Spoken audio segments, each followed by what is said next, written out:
që të mbështesin projektin, nga ana tjetër kontraktor rus për ndërtimin e parkut dhe mund të informoj qytetarët se një hetim serioz do të bëhet nga parlamenti për këtë çështje.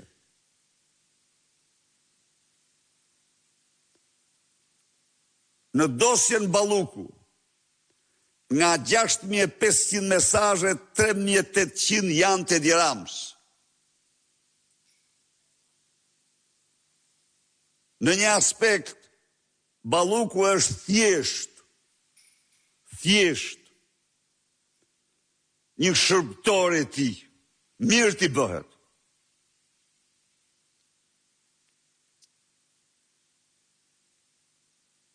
Por dosja më e tmerrshme, më pa shembull, është Akshi.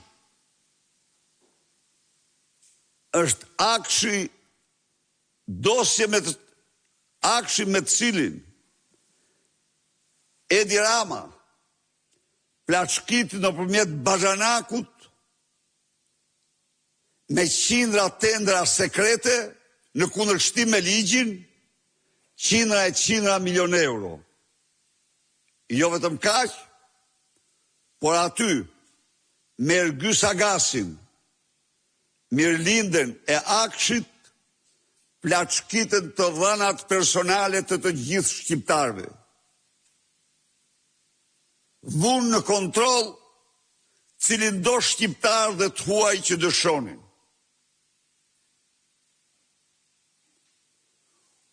U urdhruan marrje peng, u morën peng,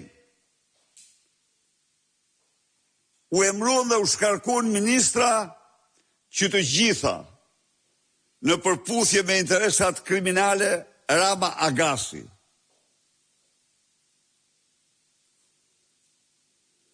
Pra, Edi Rama duhet jap urgjentisht dorëheqjen. Revolta dhe zemrimi i qytetarëve ndaj Edi Ramës po arrin nivelet e revoltës dhe zemrimit të qytetarëve shqiptar ndaj kultit të Enver Hoxhës. Po arrin. Çka do të thotë, do të bëhet e papërmbajtshme. Çka do të thotë, në mënyrë të pashmangshme do ketë fatin e kultit të tij. Prandaj i jep dorëheqjen. I jep me njëherë dorëheqjen. Përpjekjet e Edi Ramës për të krijuar, për të përdorur Spari Lubin si parzmore,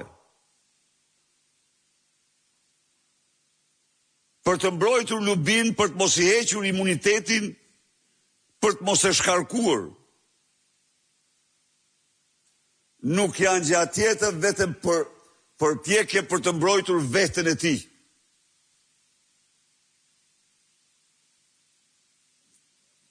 Akoma më skandaloze, po kaq skandaloze janë përpjekjet e tij për të ndryshuar ligjet, për shkelmuar kushtetutën,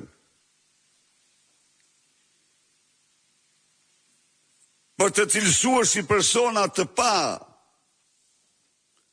pezullueshëm, edhe ata të cilët në seri i pezullon vetë kushtetuta.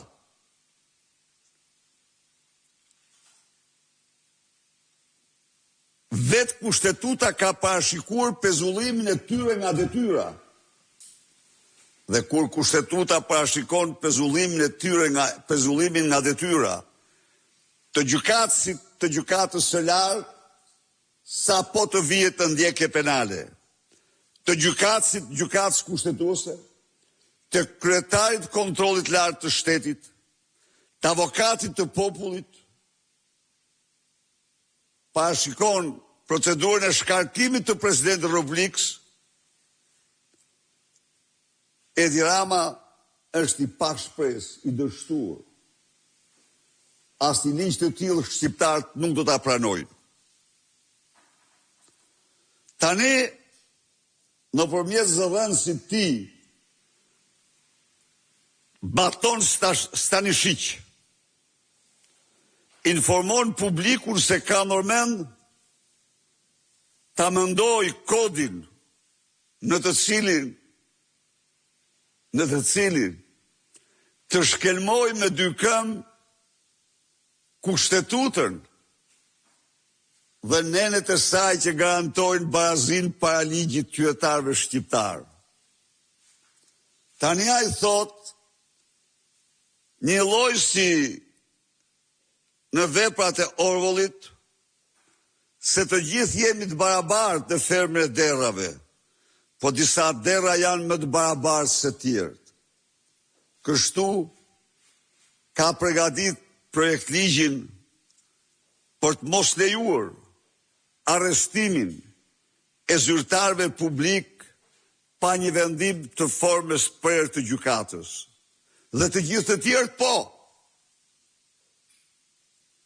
Mjafton ky moment për të nxjerrë në pa shpirtin e tij të zi, të trazuar, projën e tij psiqik,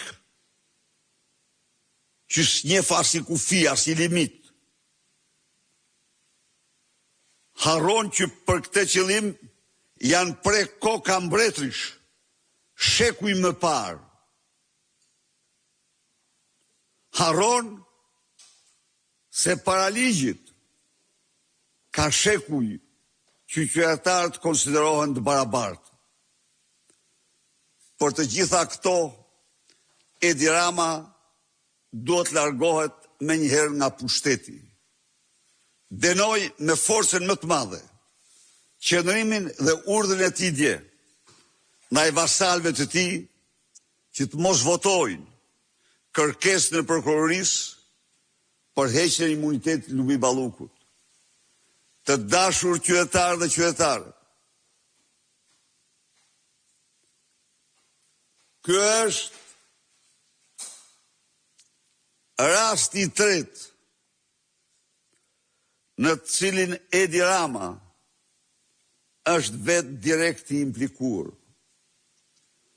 Ai nuk hoqi imunitetin e Sajmir Tahirit, sepse ndante me te trofen e drogës dhe trafiqeve.